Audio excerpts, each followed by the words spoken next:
All right, so hopefully you guys can all read this. Let me see if I can get this dumb thing out of the way and get that out of the way as well. All right, so I am Dr. Hartman. My office is catty corner to the ISB over in Methven Hall. It is room 211. My office hours for this quarter are Tuesday through Friday, 2 p.m. to 4:30 p.m. I want to bring your attention to something here really quickly. Eta Kappa Nu, which is the Electrical Engineering Honor Society, for which I am the faculty advisor, does free circuits tutoring on Tuesday and Thursday from 3:30 to 4:30 p.m. You will notice that my office hours coincide with that. So I intend to be in Methven Hall room 120 participating in this free circuits tutoring during that portion of my office hours. So if you've come up to my office in 211 from 3:30 to 4:30 on Tuesday, Thursday, you will not find me. I will be downstairs helping folks. So I just want to make you guys all aware of that.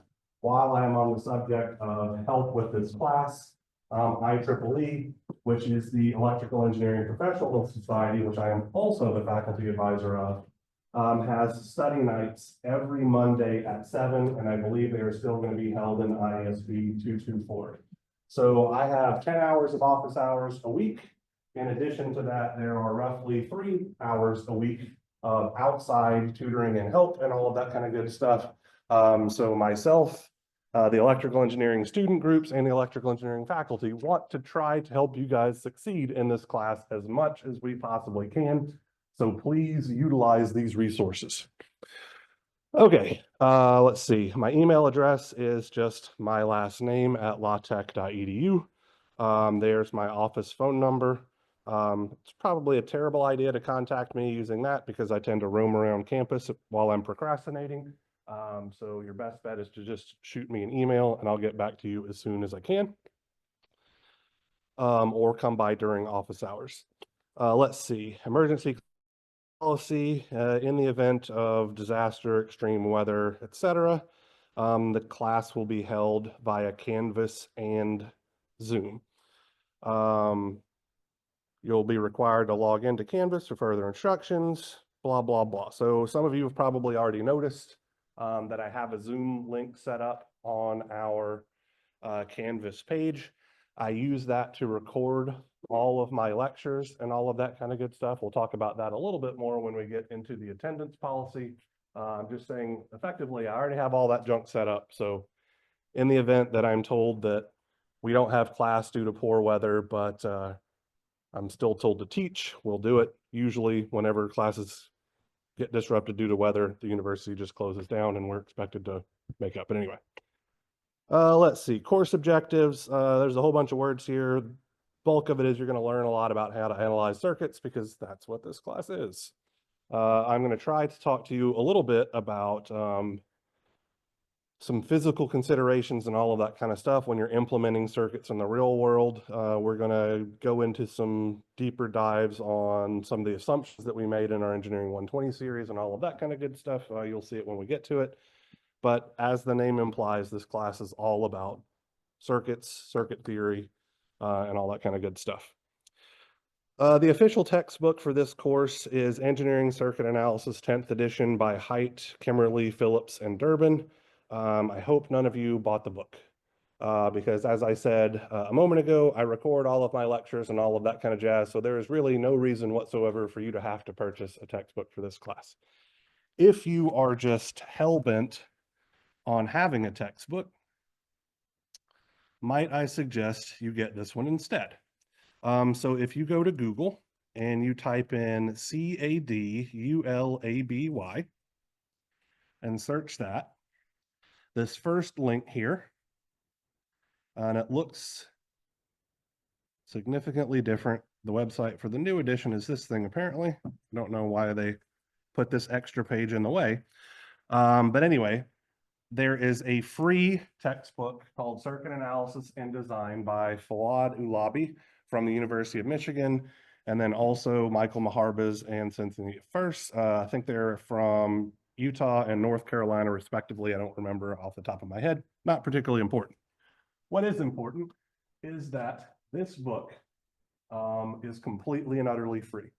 to download. If you want a physical copy, it's like $75, which is still much cheaper than most textbooks. But the digital copy of this book you can download from this website completely and utterly free. So you're not stealing anybody's intellectual property or anything like that. They are literally giving it away to interested students. It is, in my opinion, a pretty good book. I haven't found any circuit textbook that covers everything the way that I like it. So I typically use a combination of books when I make out my notes, and this is one of my main references. So I encourage you all, if you feel like you need a textbook for this class, to go ahead and grab that one, because it is, like I said, completely and utterly free. All right, back to syllabus stuff. Disability disclosure. So if you need testing or classroom accommodations, please let me know as soon as possible. In my experience teaching this class for the last several years, I have had students who have the ability to request testing accommodations decide not to do that until after exam one. That is a terrible idea. Exam one, in my opinion, is the hardest exam in this class by far. And if you are capable and eligible to get testing accommodations, you absolutely should, especially because this is the winter quarter. And I don't know about you guys, but it would drive me batshit insane to sit in a room with 140 people who are constantly coughing, sneezing, sniffling, shifting around, squeaking chairs, and all of that kind of stuff. So if you have the capability to take your test in the quiet room, you absolutely should. So I cannot encourage you enough to go ahead and fill out that paperwork if you haven't done so already.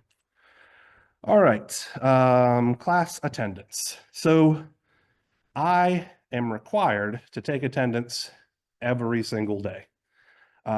Your attendance grade or your showing up to this class means effectively nothing to me, meaning if you choose not to show up, that is entirely your prerogative. You're an adult and you can make that decision. I will not fill out any paperwork or anything like that saying, oh, the students missed more than 3 class periods. You should kick them out, which I'm not sure if you were aware of that, but that is an official Louisiana Tech policy that for freshman and sophomore classes, anybody that misses more than 10% can be given an F in the course at the instructor's discretion. That is never my discretion whatsoever. If you don't want to be here, don't be here. That's why I record everything and all of that kind of good stuff. The only thing that I'm going to use the attendance for is if at the very end of the quarter, a student is on the borderline between 2 letter grades, and I look back and I'd be like, hey, they attended regularly, they did everything, and they were, you know, less than a point away from making their A, B, or whatever, I will have some leniency if you showed up. If you don't show up, I don't know who the hell you are, and therefore I don't give a shit whether or not you get a C or a D or whatever.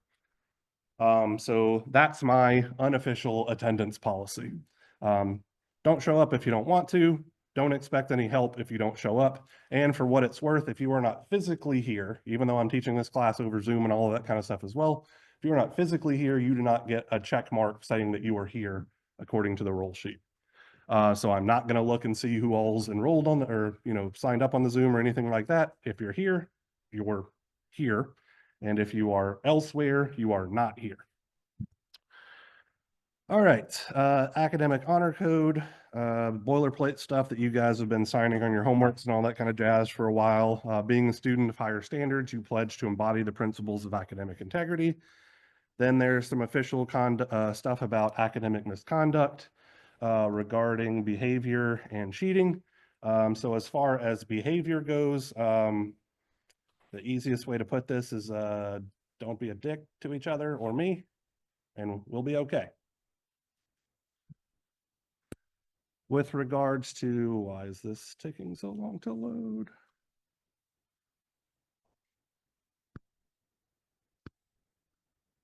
Thank you, Hayes. All right. Cheating, don't do it. There's really not a whole hell of a lot of opportunities for cheating, at least what I would call traditionally cheating in this class. So your homework and all of that kind of stuff is done through web work. We'll talk about that in a moment. Everybody gets a different seed of numbers, so you'll all have similar problems, but not exactly the same ones. I actually encourage you to work together on your homework assignments and all of that kind of stuff. So working together on homework, I would not consider cheating in any way, shape, or form. In-class assignments are supposed to be a group thing. It's impossible to cheat on those because we'll talk about that in a moment. So the only potential opportunity for anybody to really cheat in this class would be on their exams. So I want to talk about that really briefly here, just so that you know what kind of insane asshole you're dealing with.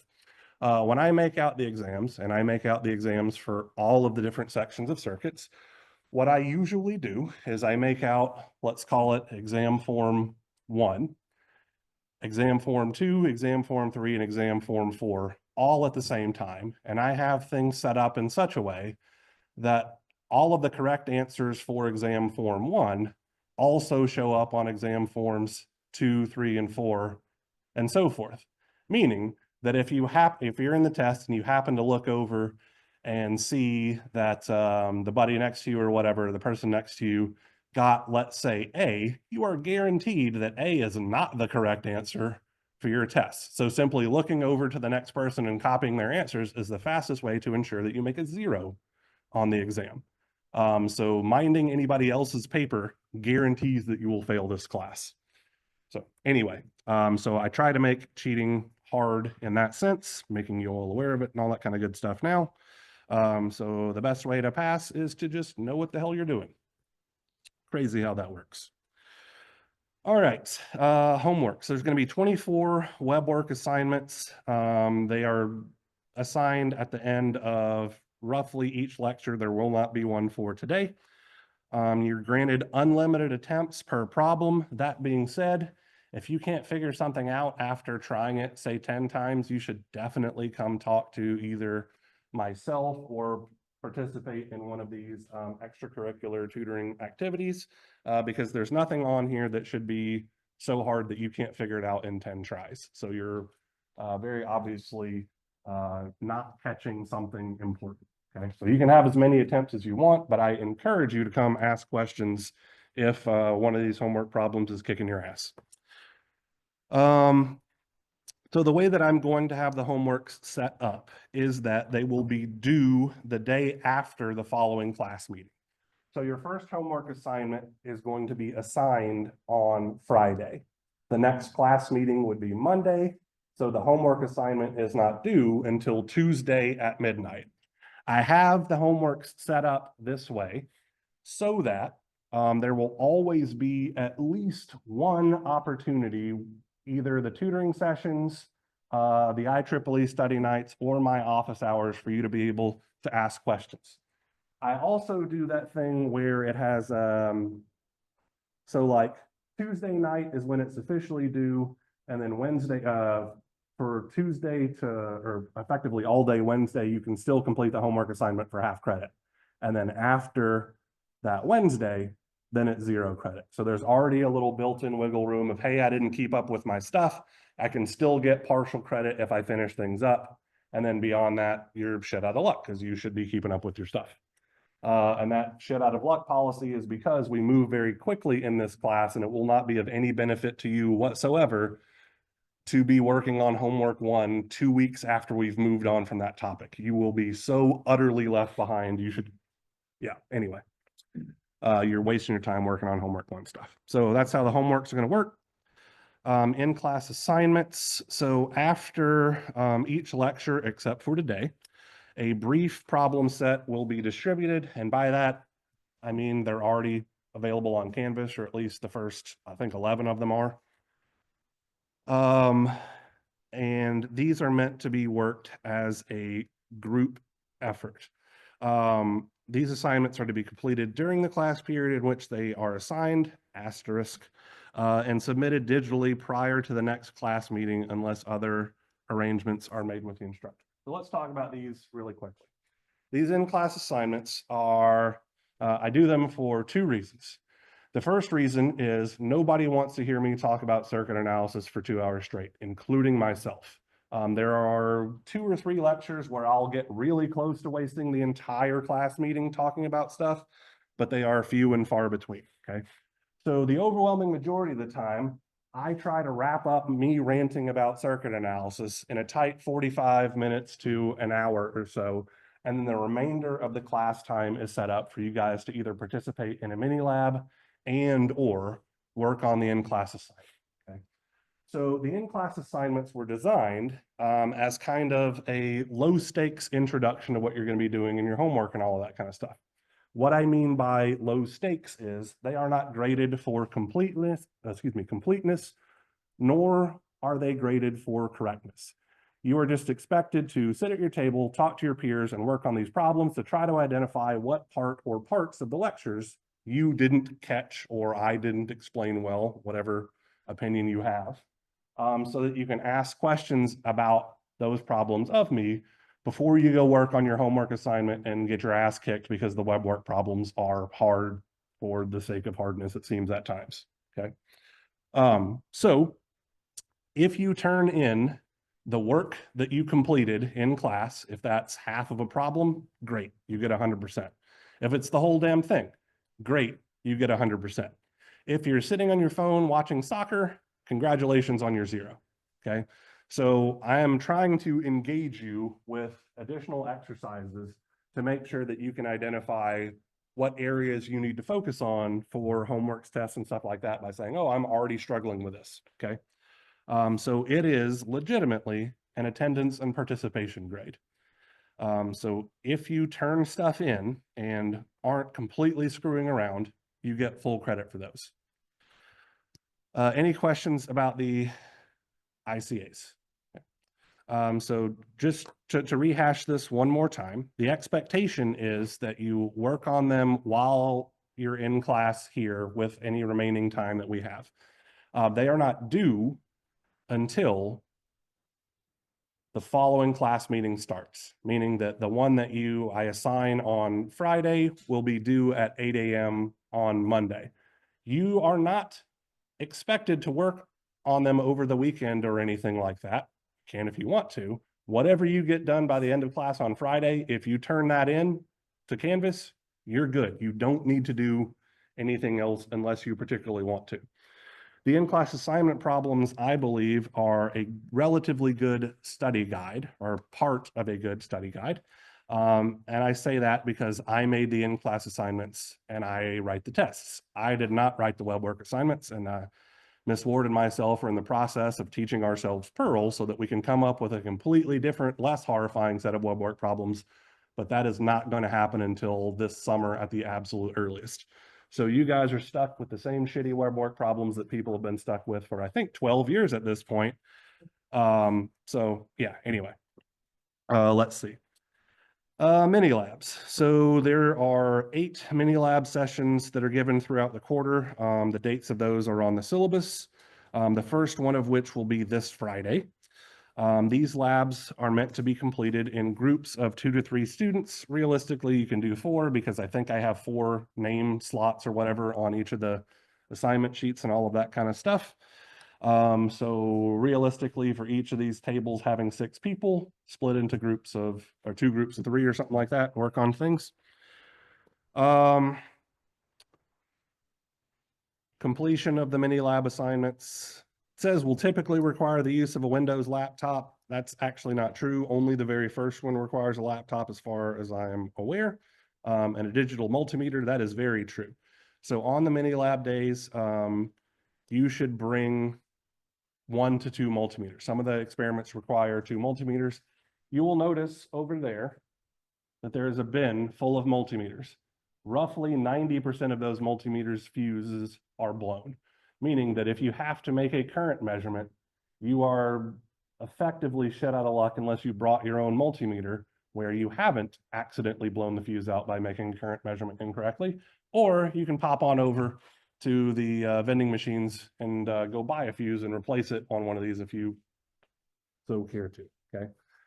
So it's a good idea to bring your own multimeter because you guys generally treat them a little bit better than that bin full of them that has been sitting there for years. And you're banking on effectively no one ever incorrectly measuring current with one of those multimeters to keep the fuse intact for 4 quarters a year for the past 5 years. So I'd be willing to bet out of that big bin, there might be 3 whose fuses are still there. All right. Regarding the mini labs, they do require a kit. However, that kit is a whopping $10. And realistically, only one person per group actually needs to purchase the kit. So you guys could pool your money, $3.33 a piece or $2.50 a piece if you do a group of 4, whatever. Or just say, hey, so-and-so, you're the person least likely to wind up dropping this class for X reason. You're the one who's buying the kit for our group, something like that. But anyway, so I believe the project-based learning office told me to not send you guys over today, which means they're still putting the kits together. So on Friday, before we start the mini lab, I'll send you guys over there to get your stuff. But anyway, so $10 split between your entire group will be sufficient to purchase the kit. All right, exams. 3 exams given during the class. All exams are closed books. All exams are closed book and closed notes. I do provide an equation sheet for exam number 3, just to be clear, because I hit you guys with roughly 18 equations in the last 2 days of class, and it's impossible for you guys to remember all of that stuff of your own volition. So I give you an equation sheet that you can refer to. It sounds overwhelming. It's actually pretty straightforward. But anyway, exams are permitted unless approval is obtained from me prior to the exam. Only FE approved calculators are permitted for usage during the exam. And then a list of those calculators can be found there. I can actually rattle them all off. So TI-30X, if you have that, upgrade from that shitty peasant calculator, or you're going to get destroyed by exam 1, just straight up. Okay. TI-30, yes.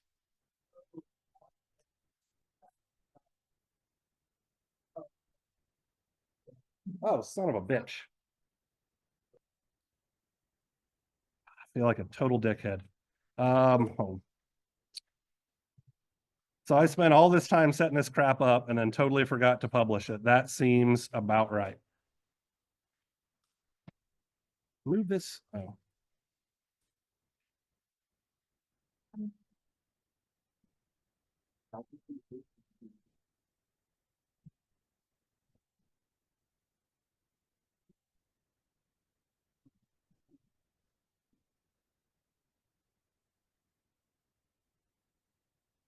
Sorry about that. I feel like more of a jackass than usual.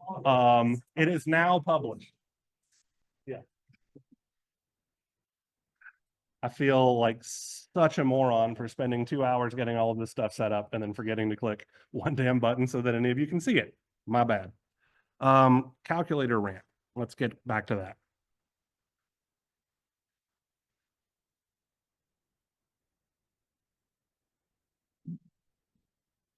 Goes on page 2. Rotate, rotate, rotate, rotate. Okay, so TI-30, hot garbage. Do not use that calculator unless you particularly want to spend 3 times as long as you need to, or probably fail the class. It's a piece of shit, okay? TI-36X, this is a legit calculator. This is actually my favorite calculator to use for this particular class because of how well it handles complex numbers, which we won't actually have to worry about for the first 7 weeks, and then all of a sudden it's going to be everything that we're doing. So this is my favorite calculator, the TI-36X. The Casio 115 is also a good calculator. It has all of the capabilities of the TI-36X. It can solve simultaneous systems of 3 equations, 3 unknowns. It can do all the complex number stuff. It just requires you to get into a different mode to do the complex number stuff. And I'm lazy and don't want to have to remember to switch my calculator in and out of complex number mode, which is why the TI is my favorite. They are identical effectively in functionality. I'm just lazy, okay? The Casio 991, which I accidentally left on my desk, is also another really good one. Let me see if I can find a picture of it real quickly. So that's actually not the 991 that I'm referring to. Casio 991 EXCW.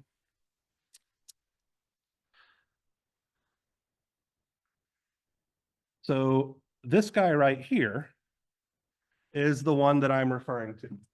So this, and I have a couple of caveats about this guy as well. So this calculator right here, if you can find one, is the only FE approved calculator that is capable of solving a system of 4 equations and 4 unknowns. I do not know why, because I don't work for Casio, but they discontinued this calculator fairly recently. I would not buy one off of eBay, okay?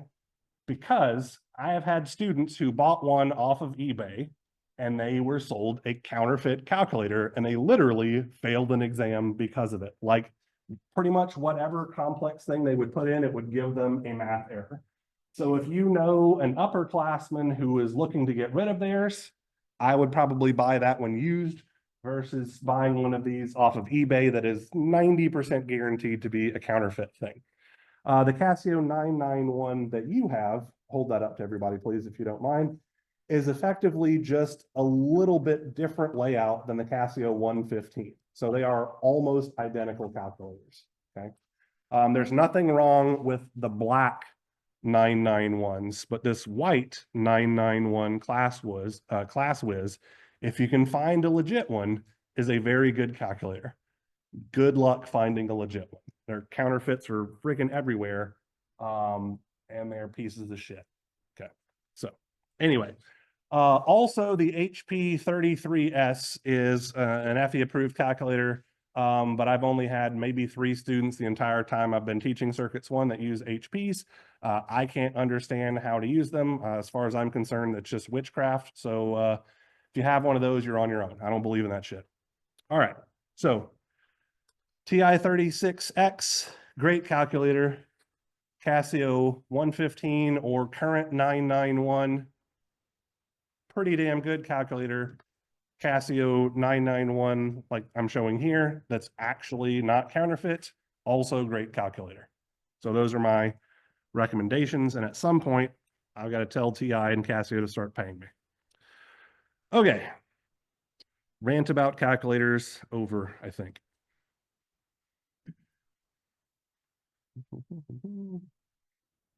Don't be a moron and have your cell phone out during the test, or I will happily fail you for being so dumb. All right, the weighting of the grades is as follows. The homework is 15%, in-class assignments 5%, mini labs 5%, and then exams 1, 2, and 3 are all worth 30%. If you add all those together, it comes out to be actually 115%. So I take whichever exam you score the worst on, and I weight that or reduce its weight to only 15% to come out with a total of 100 points possible. So that means realistically, you can make a 34 on one of the exams. And if you make 100 on everything else, you can still make an A in the class.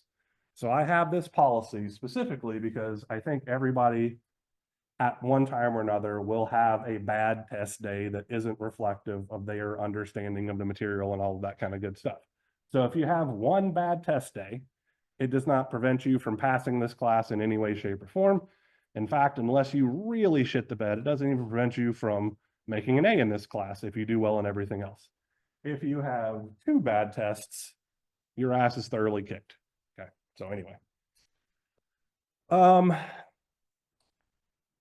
I don't think I mentioned it up there talking about the exams, but there is not going to be a cumulative exam in this class. The reason why I'm bringing this up is because we switched from cumulative exams to non-cumulative exams within the last year or two. But the only examples that I have currently available for exam 3, except for one, are the old cumulative exams. So exam 3, I want to be very, very clear here. I'm recording this, is not cumulative. It is only based on the material that we cover after exam 2. So when you inevitably ask me about whether exam 3 is cumulative towards the end of the quarter, I'm going to be a dick and say, go watch this video. All right. Grading scale is a traditional 10-point scale. I have here as an official policy, there will be no curving or rounding of grades offered in this course. We've already discussed that. If your attendance is great, you're doing everything that you need to do, I'm absolutely happy to have a little bit of wiggle room in the ballpark of, you know, half a percentage point or so. If you're not showing up, if you're not turning shit in, your grade's your grade. Rotate, rotate, rotate, rotate. I don't think I'm going to need to change anything on the syllabus, but I reserve the right to do so. More stuff about the emergency notification system, COVID-19 policy. Generally speaking, if you're sick, don't show up. That's why I record stuff and Zoom's available and all that kind of jazz. If you get me sick, I'll be so wildly pissed off you won't even understand it. Counseling services, if you need them, here is the information. And then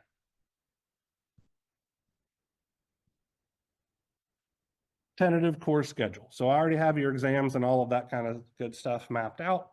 For those of you who are repeating this course, the pacing is slightly different because the first exam is going to be after the Christmas holiday, and I didn't want to give you an exam on the Monday you came back because we actually hadn't covered enough material. I didn't want to give you an exam on that Wednesday because there's not enough time to synthesize the material for exam one. And giving an exam on Friday is a good way for me to get my ass kicked in the parking lot. So I settled on the next best day, which is the second Monday after we get back from the Christmas break. So you guys have a full week to wrap your heads back around everything that you forgot over the Christmas holiday before you're going to be tested on things. So first exam, as I said, is going to be on Monday, January the 13th. And then exam 2 will be exactly 3 weeks later on Monday, February the 3rd.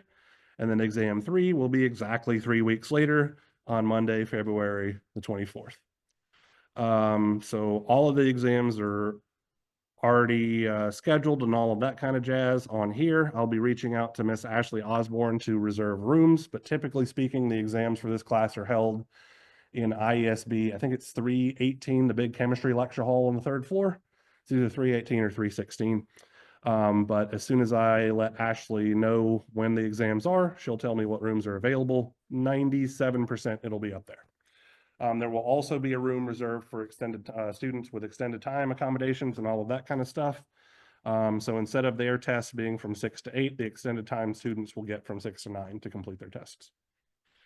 All right, I have ranted for, oh, geez Louise, a good 40-ish minutes or so. Anybody have any questions about the syllabus before we actually talk about circuits-related things? All right, circuits-related things.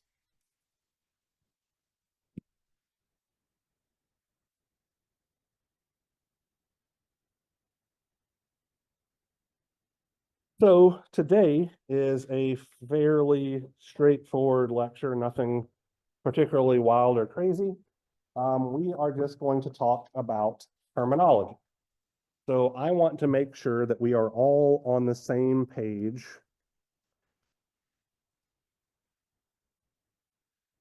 regarding how we talk about circuits and things like that. I'm going to provide you guys with some definitions just so that we'll know what the hell we're talking about as we progress forward in this class.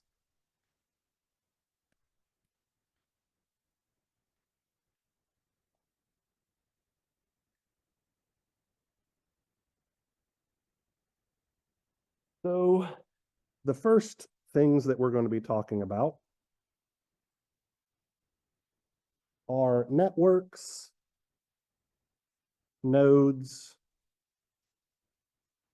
and series and parallel connections. Okay.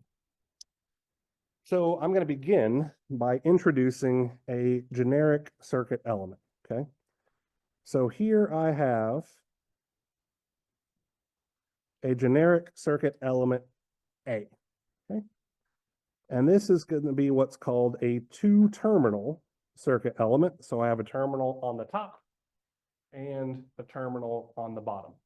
The overwhelming majority of circuit elements that we're going to be dealing with in this class are two-terminal circuit elements. Not all of them, but almost all, okay? So a two-terminal circuit element might represent something like a resistor, a capacitor, an inductor, but it could also be a battery or a voltage source or something like that. So this is generic for literally anything that gives us two different places to connect to it electrically, okay? Now, you guys have had some amount of exposure to three-terminal circuit elements, at least in your engineering 120 series, because you dealt with transistors, right? So a transistor is a 3-terminal circuit element. Your relays were 4-terminal circuit elements. We are going to be dealing much later on in this class with operational amplifiers or op amps, which are actually 8-terminal circuit elements, okay? But for now, we're going to stick with simple things like 2-terminal circuit elements as we define everything, okay? So a circuit element's terminals are what allows us to make connections between multiple circuit elements. So I could, and I didn't give myself enough room like a jackass, so I'm going to scooch this down a little. We could have some other circuit element, which I will very boringly call circuit element B over here. And this is going to be another 2-terminal circuit element. And if I connect those terminals together, so this guy and this guy, I have formed a node, okay? So we're going to have 2 definitions now really quickly. The first of which will be for a network. So we are going to define a network as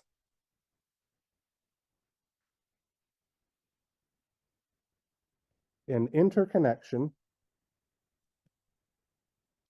between 2 or more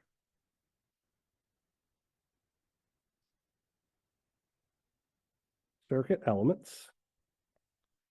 So elements A and B connected together form a network.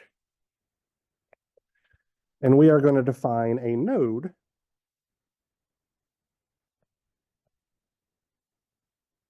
as a point of interconnection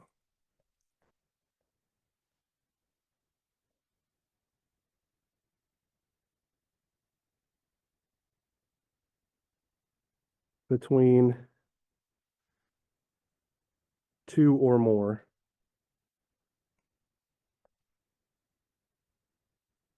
circuit elements. Okay. So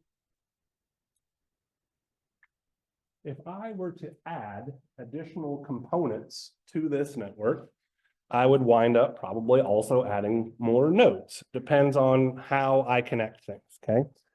So let's go ahead and add some generic circuit element C, like so, and some generic circuit element D, like so.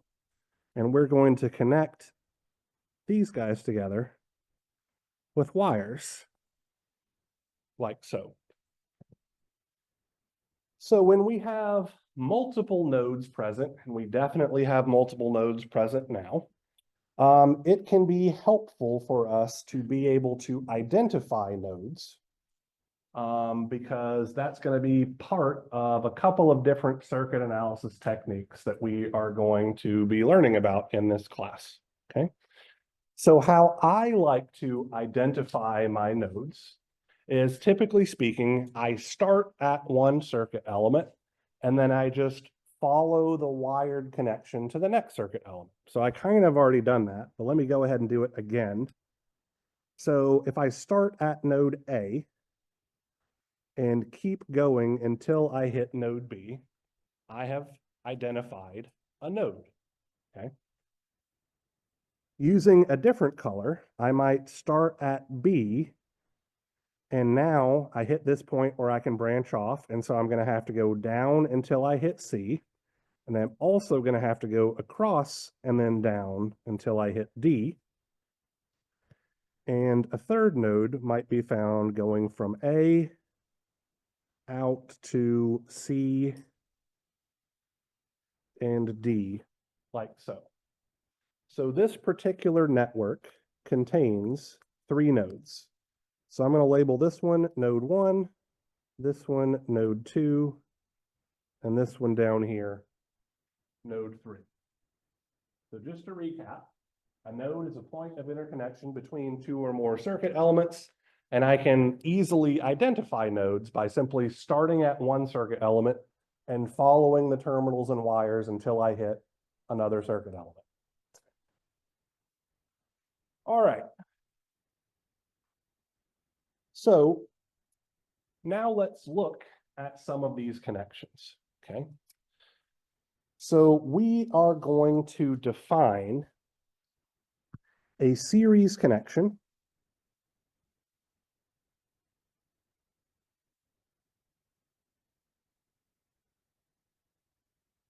as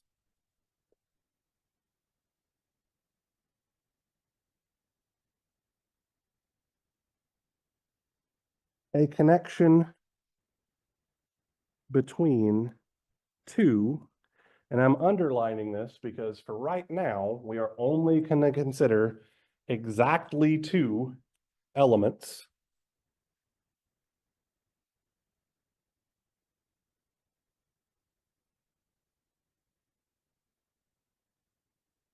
with no branching paths. Okay. So based on this particular definition, I would say that the connection between nodes A, or excuse me, elements A and B is a series connection, right? Those two elements are directly connected to each other by node 1, and node 1 does not contain any branching paths that connect to anything else, okay? So the connection between A and B is what we are starting with as a series connection. Now, once we learn more things about circuits, particularly Kirchhoff's current law, we will modify our definition of a series connection. But for now, this is as good as we can make it till we learn or refresh ourselves about a few other things about how circuits work. Okay. Now, I'm going to define a parallel connection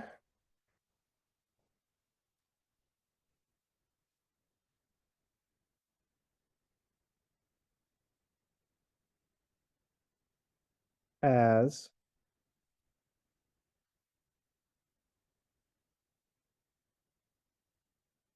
a connection between two or more circuit elements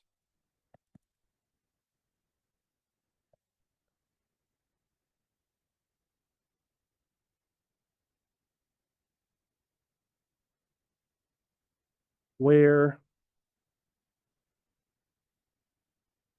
all terminal pairs, and I'm going to put in parentheses here, nodes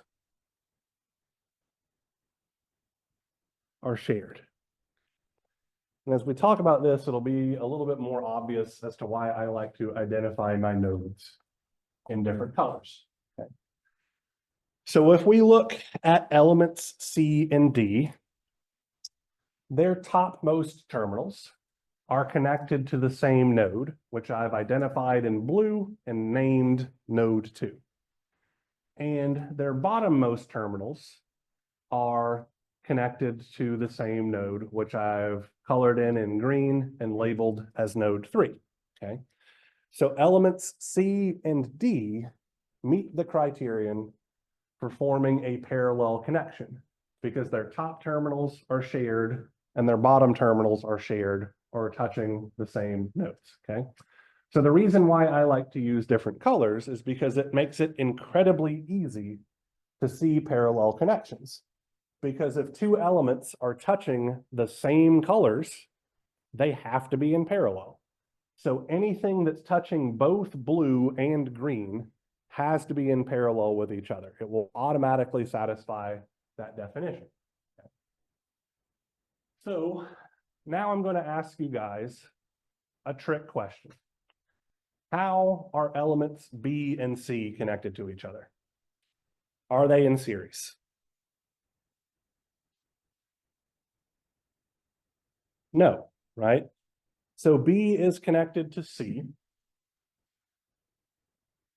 but there is a branching path that goes off and also connects to node D. So B and C cannot be connected in series. Okay. Are B and C connected in parallel? Well, no, because they share the blue node, but C is connected to green while B is connected to red, And maybe I should have chose different colors, but unless you're colorblind, B and C are different colors, right? Or excuse me, green and red are different colors. So elements B and C are not connected in series, and they are also not connected in parallel.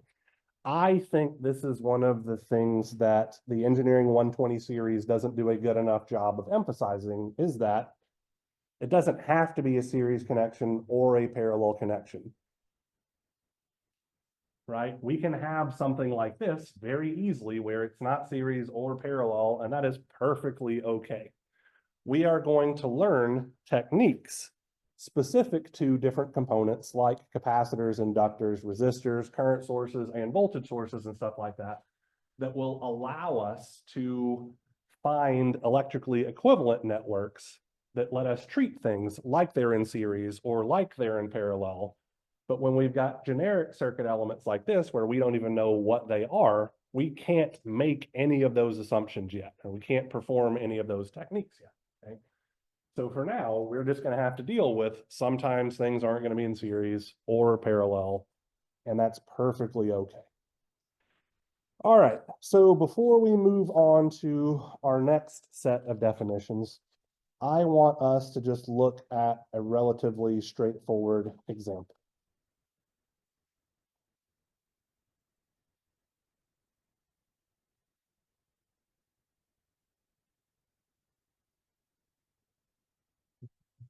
Do this one. So I'm going to go to a different page here, and we'll come back around to that one in a moment. Is that coming from my computer somehow? It sounded like it was coming from the projector, but I don't think I have any alarms set on my computer. I don't know. Anyway, all right. Example problem.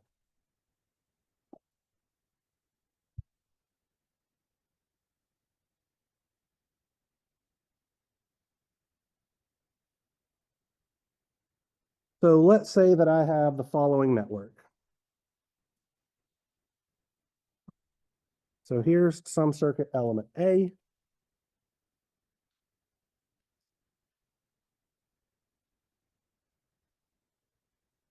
Here are C and D, like so. And then I'm going to be a real jerk and have a circuit element B oriented diagonally, like this.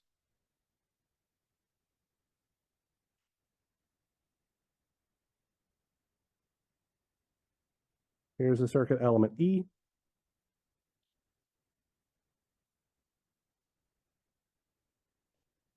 Here's F, G, and H. So this particular network contains 8 different generic circuit elements. Let me go through and put little dots here so that we can make sure we understand where things are connected. All right, so I want us to answer the following questions. A,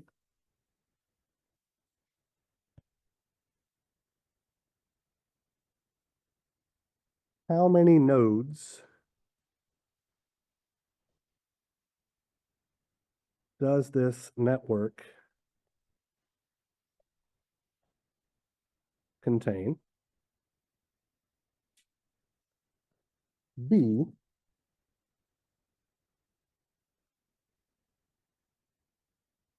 which of the elements are connected in series? And C,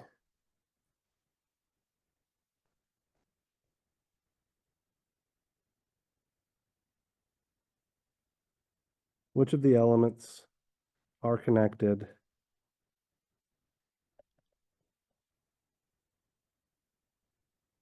in parallel? So let's start with A. Seems like a pretty reasonable place to begin. And I'm going to identify my nodes in the exact same way that I did before. I'm just going to start at element A and wires until I hit another circuit element. Okay. So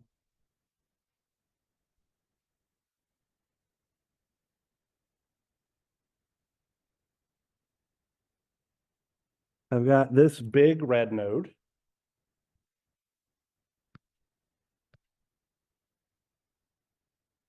I've got this blue node.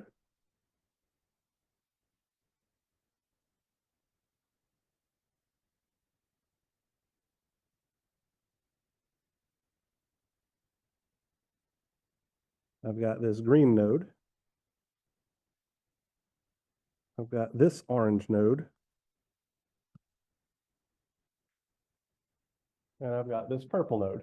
Is there enough color difference between the red and the orange that you guys can distinguish it, or would you prefer I use something different? They look pretty similar to me on the projector, but they look different to me on my computer.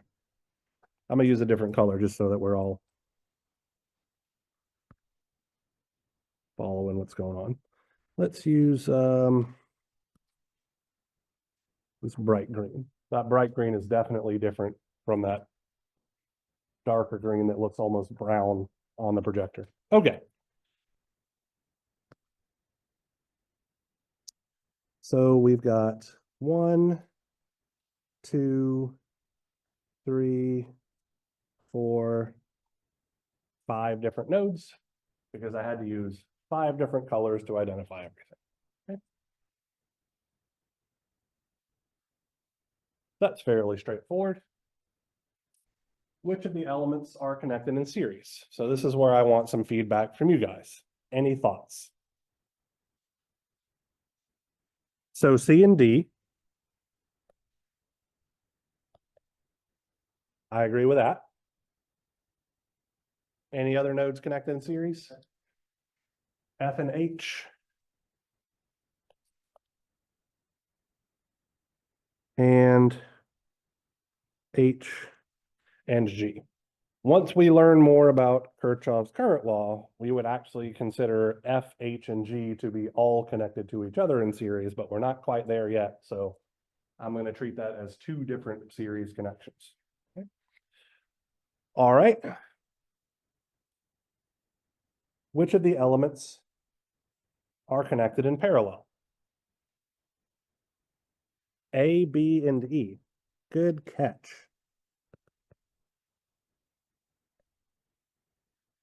So I was expecting everybody to be able to see A and B connected in parallel pretty easily because they are between the red node on top and the dark green node on bottom.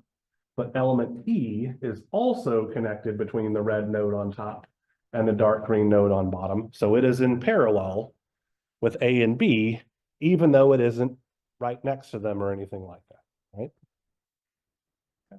Are there any other parallel connections that we need to take into account?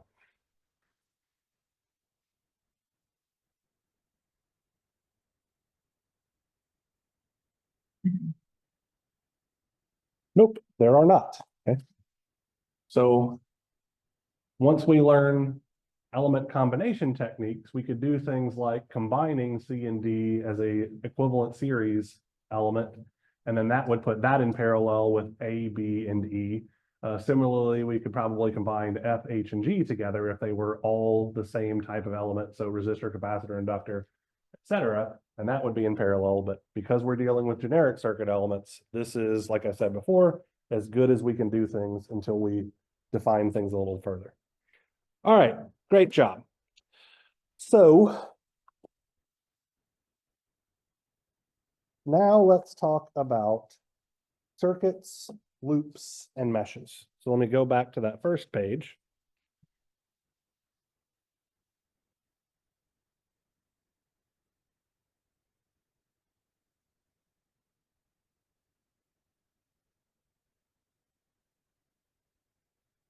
And I am simply going to redraw the network that I had above, okay?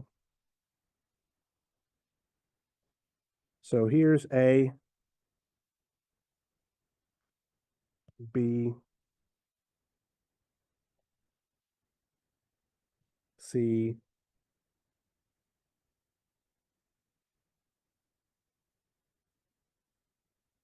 and D, like so. Okay. So we are going to define a circuit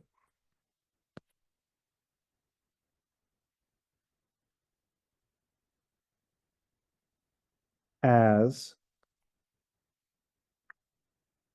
any network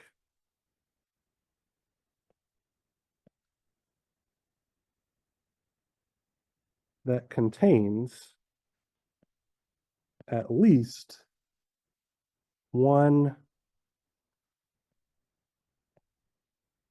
closed path. And we'll talk about closed paths and things like that in just a moment as we talk about loops and meshes. Okay. So let's define a loop as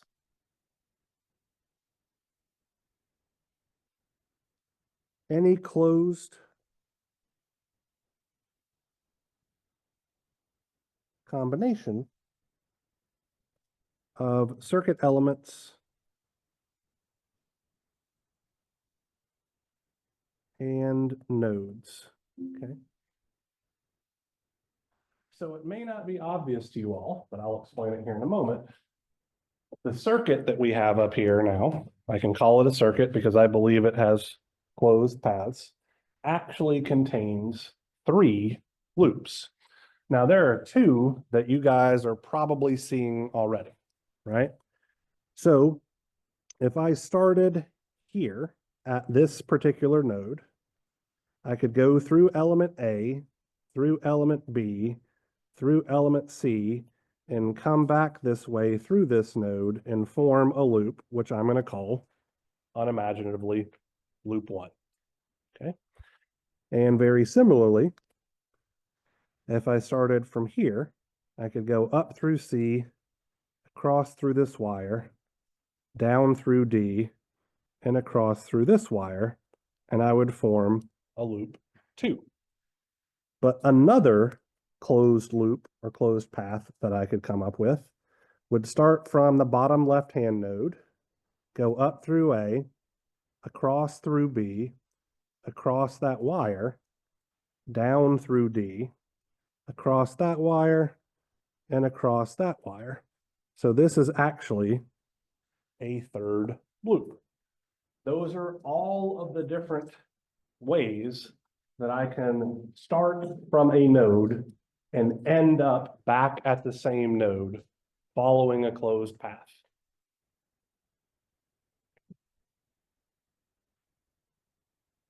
So let's talk about meshes now. So a mesh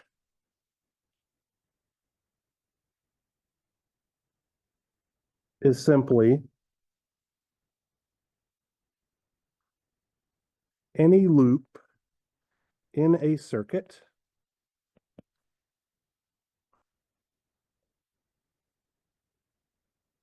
which does not contain a smaller loop. So from that definition, loops 1 and 2 would be considered meshes because they are the smallest closed combination I can form, right? But loop 3 is not a mesh because it actually contains loops 1 and 2, okay? So that's the difference, okay? If it can't contain a smaller loop, it is itself a mesh. Now, being able to correctly identify meshes and to a lesser extent loops will show up a lot in our analysis techniques, particularly one called mesh analysis, which you guys may have heard of.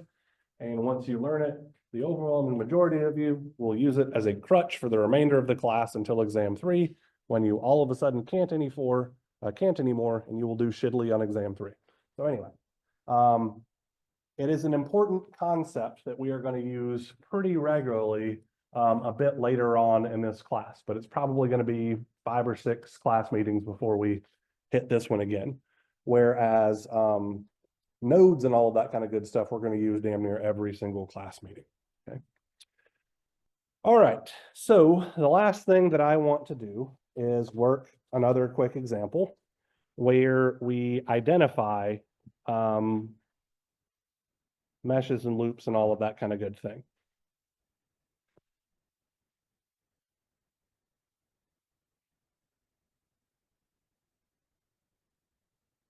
So let's say that we have the following, I'm going to call it a circuit now because it's definitely going to have closed paths.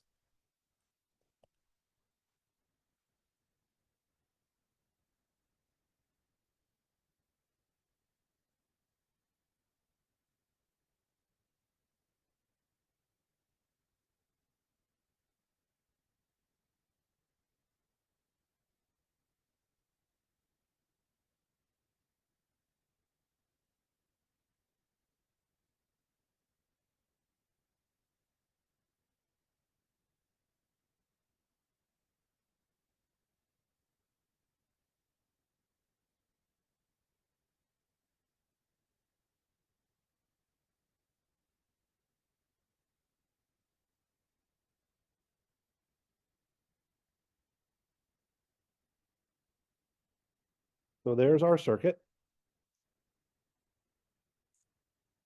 Make it obvious that these are connections. And we've got two questions to answer regarding this guy. How many meshes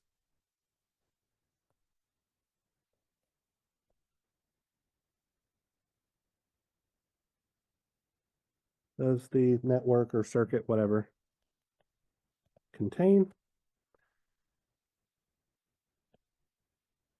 And then how many loops?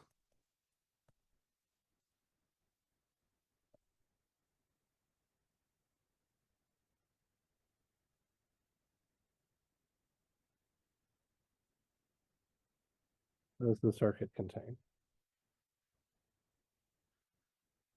So just by looking at this thing, you guys should be able to tell me the number of meshes. The number of loops is usually significantly harder, at least for something complicated like this. So anybody have any thoughts on the number of meshes? Four. Absolutely right. So I'll go ahead and identify them for you really quickly. So we're going to have this mesh right here, which I'm going to call mesh 1.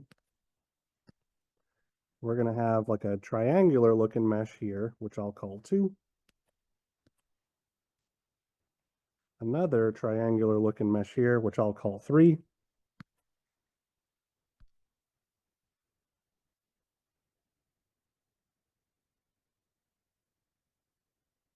And one here that I'll call 4. So there are indeed 4 meshes. Any other loops that we could try to draw would contain at least one of these meshes, okay?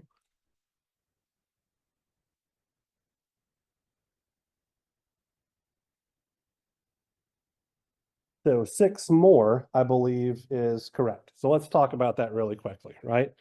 So we could break things up as single loop meshes, or actually a single mesh loop, sorry, which are literally just our meshes. We know that there are 4 of them.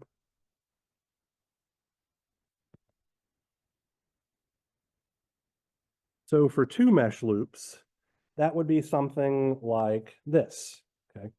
And I'm going to wind up erasing some of these here in a moment, just because this will get too busy if I don't. But we could go through A, B, across through E, diagonally down through F, and across through C to form a loop, right? We're starting and ending at the same node. But now this one contains 2 meshes, right? It contains meshes 1 and 2. Similarly,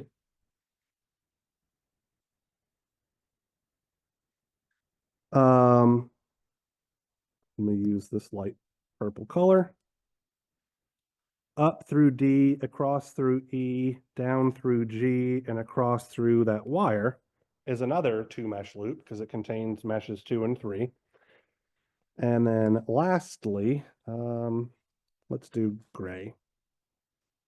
We could go diagonally through F, across through the wire, down through H, across through the wire, and we've got a third two mesh loop, this one containing meshes 3 and 4. Right? So there are 3 two mesh loops. Everybody okay with those? And am I okay to erase them so that we can move on to our 3 mesh loops?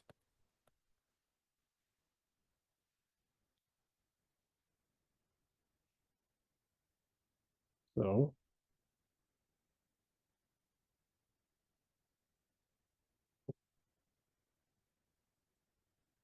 there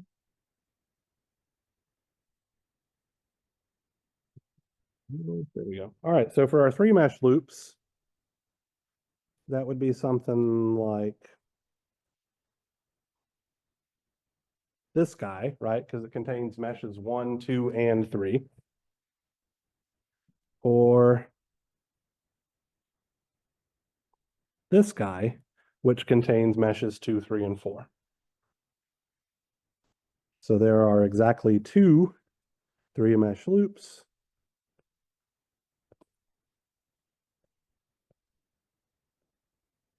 And then lastly, there's going to be just 1 4 mesh loop, which would simply be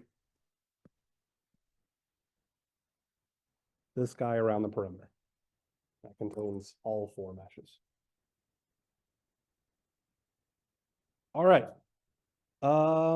So we've talked a bit about terminology and all of that kind of good stuff. I have defined networks, circuits, nodes, meshes, how we're going to look at series connection for at least the time being, how we're going to look at parallel connection for at least the time being. I've done all of this using generic circuit elements. So on Friday's class meeting, we are going to change gears a little bit. We're still going to be looking largely at generic circuit elements, but we're going to start talking about the basic electrical quantities that we are going to be interested in, which for this class will be things like voltage and current, charge, power, and energy. And we're going to talk about some of the relationships between those particular quantities. Okay. Starting on Monday, we will actually get into circuital laws and things like that and actually truly start some of our analysis. But for now, I'm just trying to establish the ground rules to let us know how to talk about things, what we're interested in, and then we're going to throw the kitchen sink at circuits, so to speak, and be off to the races. So unless anybody has any questions, I'll see you guys on Friday.